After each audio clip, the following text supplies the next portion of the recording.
Sahabat setia Gowor yang dikasih Tuhan, Shalom. Hari ini adalah Senin 26 Mei 2025. Kita mengawali pekan ini dengan penuh semangat, dengan penuh rasa syukur. Dan kita mau katakan, I love Monday, the lucky Monday.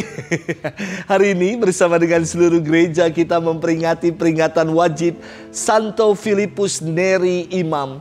Filipus Neri lahir di Florence 22 Juni tahun 1515.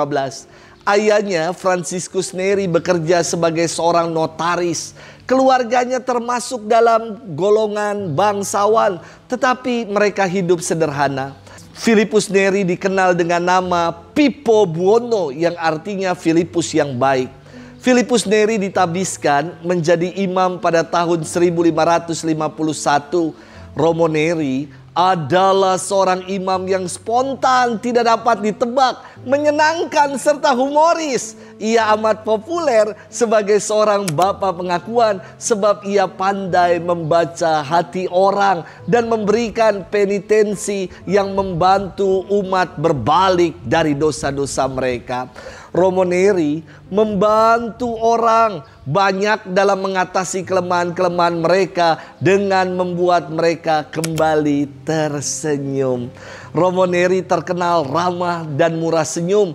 Ia orang biasa yang banyak mengalami mukjizat. Ia meninggal pada 26 Mei tahun 1595 dan dihormati sebagai Rasul Kota Roma. Kita akan merenungkan firman Tuhan hari ini yang diambil dari Injil Yohanes 15 ayat 26, dilanjutkan bab 16 sampai dengan ayat 4a. Mari kita siapkan hati kita. Haleluya, haleluya, haleluya.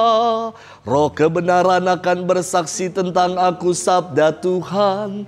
Tetapi kamu juga harus bersaksi. Haleluya, haleluya, haleluya. Tuhan bersamamu dan bersama rohmu. Inilah Injil suci menurut Yohanes, dimuliakanlah Tuhan. Dalam amanat perpisahannya, Yesus berkata kepada murid-muridnya, jikalau penghibur yang akan kuutus dari Bapa datang, yaitu Roh kebenaran yang keluar dari Bapa, ia akan bersaksi tentang aku. Tetapi kamu juga harus bersaksi, karena kamu dari semula bersama-sama dengan aku. Semuanya ini kukatakan kepadamu, supaya kamu jangan kecewa dan menolak aku. Kamu akan dikucilkan, bahkan akan datang saatnya bahwa setiap orang yang membunuh kamu akan menyangka bahwa ia berbuat bakti bagi Allah. Mereka akan berbuat demikian karena mereka tidak mengenal baik Bapa maupun aku. Tetapi semuanya ini kukatakan kepadamu, supaya apabila datang saatnya kamu ingat bahwa aku telah mengatakannya kepadamu. Demikianlah sabda Tuhan. Terpujilah Kristus. Sahabat setia Gowor yang dikasihi Tuhan, Shalom. Dalam dompet saya ya, masih ada peninggalan papa yang selalu saya kenang. Nih dia. Ini adalah peninggalan papa. Uang goceng-gocengan lama. Sudah 14 tahun goceng-gocengan ini, uang ini menghiasi dompet saya. Bukan soal nilainya, bukan juga ini menjadi semacam jimat, bukan. Tetapi buat saya legacy yang ditinggalkan berupa semangat juang papa, kerja keras. Inilah warisan yang selalu saya perjuangkan, saya ingat dalam hidup.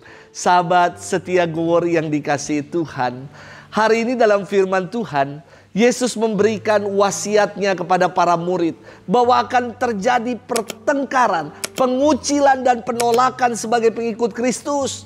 Namun janganlah membuat kita ciut dan berpaling karena hal-hal itu. Yesus bersabda, tetapi kamu juga harus bersaksi karena kamu dari semula bersama-sama dengan aku.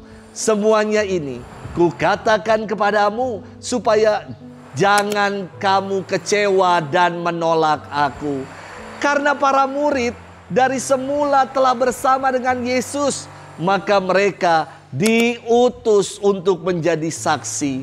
Apa yang membuat para murid tidak kecewa dan tidak menolak Yesus ketika berhadapan dengan rupa-rupa tantangan dan pengalaman-pengalaman pengucilan? Karena Yesus tidak pernah ingkar janji, karena Ia selalu menyertai, karena Dialah segalanya bagi kita. Yesus mengaruniakan kepada para murid-Nya penghibur, yakni Roh kebenaran. Dialah Roh Kudus yang akan menyertai kita. Bersama Roh kebenaran itulah kita akan bersaksi tentang kebenaran. Karena Roh yang menyertai adalah Roh kebenaran, tentu kesaksian kita adalah tentang yang benar, bukan tentang penyebar hoax, berita palsu, atau juga kabar-kabar burung, kabar-kabar yang tidak baik. Sahabat setia Gewor yang dikasihi Tuhan, kita diajak untuk menunaikan wasiat Tuhan dengan benar, yakni dengan bersaksi dalam kehidupan. Kesaksian hidup yang benar adalah ketika kita menjadi garam dan terang. Jangan kita gentar ketika mengalami rupa-rupa tantangan dalam hidup, karena Roh kebenaran akan dicurahkan untuk menyertai kita. Selamat bermenung. Tuhan memberkati kita selalu. Dalam nama Bapa dan Putra dan Roh Kudus. Amin.